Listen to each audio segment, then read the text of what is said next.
পেটের ওয়েটটি কোথায় বেশি অনুভূত হচ্ছে, মানে কেউ কেউ বলে থাকে উপরের দিকে বেশি ভার অনুভূত হচ্ছে, আবার কেউ কেউ বলে থাকেন যে পেটের নিচের দিকে বেশি ভার অনুভূত হচ্ছে।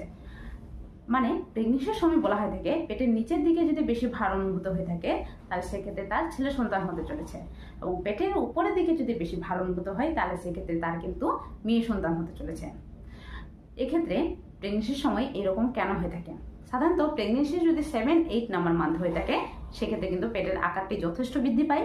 এই সময় হতে পারে প্রেগনেন্সি মাদারের ক্ষেত্রে একটু নিঃশ্বাসের সমস্যা হতে পারে, এবং এই সময় কিন্তু এই যে এখানে কিন্তু চাপ হতে পারে, এবং এই সময় কিন্তু স্বাভাবিকভাবে উপরের দিকে কিন্তু প্রেশার পড়তে পারে, যেহেতু আমাদের এখানে লাংস রয়েছে এবং ঠিকঠাকভাবে লাংসটা কিন্তু এক্সপান্ড হতে পারছে না, যার কারণে উপর থেকে কিন্তু প্রেশার দিচ্ছে এবং নিচ থেকেও বেবিও কিন্তু প্রেশার দিচ্ছে, যার কারণে এখানে কিন্তু প্রেশার পড়ে। কিন্তু প্রেগনেন্সি 9 নাম্বার মান্থে দেখা যায় যে পেটের ঠিক এই জায়গায় কিন্তু মানে তল পেটের দিকে কিন্তু ভার অনুভূত হতে শুরু করে দিয়েছে। এর কারণ হলো এই সময় বেবি কিন্তু আস্তে আস্তে নিজেকে প্রিপেয়ার করছে ডেলিভারির জন্য, মানে বেবি কিন্তু আস্তে আস্তে নর্মাল ডেলিভারি পজিশনে চলে আসে এবং সে কিন্তু আস্তে আস্তে নিচের দিকে নামছে, যার কারণে প্রেগনেন্সি 9 নাম্বার মান্থে দেখা যায় যে এই সময় এই জায়গাটি খালি হয়ে গেছে এবং এই জায়গাটিতে ভার অনুভূত হচ্ছে।